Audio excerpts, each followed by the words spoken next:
Goeiemiddag, baie welkom aan elkeen by ons boodskap weer vandag. Mag jy weet dat alhoewel ek jou omstandighede nie ken nie, of jou hart nie ken nie, of jou gedagtes nie ken nie, dat die Here dit wel ken. Dat hy deur sy woord ook vandag met jou wil kom spreek en iets met jou wil kom deel wat jy kan deel maak van jou lewe, deel kan maak van jou omstandighede, sodat hy ook daardeur verheerlik kan word. Ons gaan vandag saam lees, ons gaan uit Markus 8 saam lees en ons gaan daarvan vanaf vers 34 tot aan die einde van hoofstuk 8 saam lees. Jesus het toe die menigte mense saam met sy disippels nader geroep en vir hulle gesê: As iemand agter my aan wil kom, moet hy homself verloon, sy kruis opneem en my volg, want wie sy lewe vir homself wil behou, sal dit verloor. Maar wie sy lewe vir my en die evangelie verloor, sal dit behou. Wat help dit 'n mens tog om die hele wêreld as wins te verkry en sy lewe te verloor? Wat sal 'n mens kan gee in ruil vir sy lewe? Wie hom dan vir my en my woorde skaam, te midde van hierdie ontroue en sondige geslag, vir hom sal die Seun van die mens hom ook skaam, wanneer hy kom saam met die heilige engele en bekleed is met dieselfde heerlikheid as sy Vader. Ons lees tot sover. Wat is dit waaraan jy swaar dra in hierdie lewe? Wat is dit waarin jy dalk swaar dra in hierdie tyd spesifiek? Dalk is dit die dood van 'n geliefde. Dalk is dit finansiële uitdagings wat jy beleef. Dalk is dit werksomstandighede waaroor jy onseker is. Dalk is dit jou eie gesondheid, of dalk is dit net bloot verhoudings waaroor jy onseker is in hierdie tyd. Wat dit ook al mag wees, vandag wil die Here vir my en vir jou bemoedig en kom sê dat ons nie alleen dra daaraan nie. Maar tog is daar nog iets wat ek en jy ook swaar aan dra, behalwe vir al hierdie goed wat ons nou kan noem, in hierdie wêreld wat ons laat swaar dra. Tog dra ons ook swaar as gelowiges aan die kruis van ons Here Jesus Christus. En vandag wil die Here vir my en vir jou daaraan kom herinner, nie om ons depressief te laat voel of ons moedeloos te maak nie, maar juis om ons op te bou, vir ons moed te gee in hierdie tyd waar ons onsself bevind.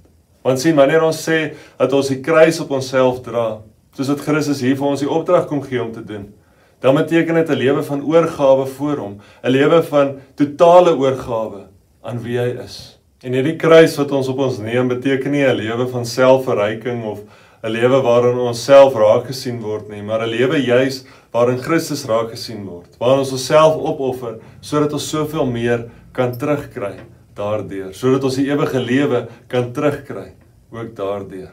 En hierdie opoffering van onsself, hierdie dra van die kruis, beteken nie 'n selfverryking nie. Dit beteken nie dat ons onsself opbou of enigsins die fokus op onsself wil plaas nie. Maar dit beteken dat, soos dat Christus homself kom opoffer het, so moet ek en jy ook elke liewe dag onsself opoffer, sodat Christus verheerlik kan word ook daardeur. Sodat hy die een kan wees wat raak gesien kan word. Maar nou is die vraag elke keer vir my en vir jou, maar hoe offer ons onsself op? En hoekom moet ons onsself op hierdie manier ook opoffer? My liewe vriende, daar is soveel dinge wat mense van ons as gelowiges sal sê in hierdie wêreld, sal dink in hierdie wêreld, omdat ons die Here Jesus Christus navolg, omdat ons sy kruis op ons dra. Sien, dit is 'n vreemde gedagte, neem iets op jou, sodat jy verlos kan word. En dit is selfs vir ons as gelowiges baie keer 'n vreemde gedagte.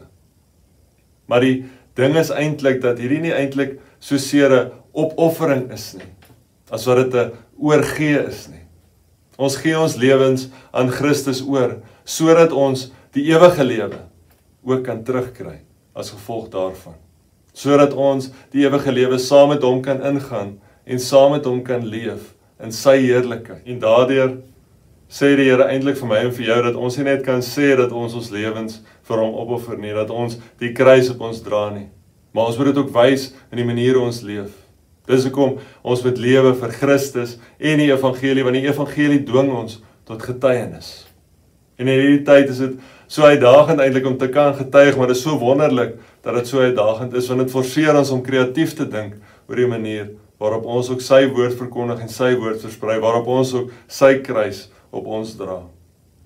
So mag jy in hierdie tyd ook weet dat die Here Jesus Christus die een is wat saam met jou dra en al die swaar wat jy in hierdie lewe dra, maar meer is dit dat hy die een is wat jy alles voor kan oorgee net. En jy sal soveel meer ook terugkry as gevolg daarvan. Nie aardse dinge nie, hemelse dinge. Dinge wat werklik ook saak maak. Mag jy dit weet, mag jy daarin vertrou en mag jy sommer net jou lewe ook opoffer vir hom, oorgee aan hom, sodat hy soveel meer vir jou kan teruggee, sodat sy getuienis ook jou getuienis kan wees. Ek groet julle in die naam van die Vader, in die naam van die Seun, in die naam van die Heilige Gees. Amen.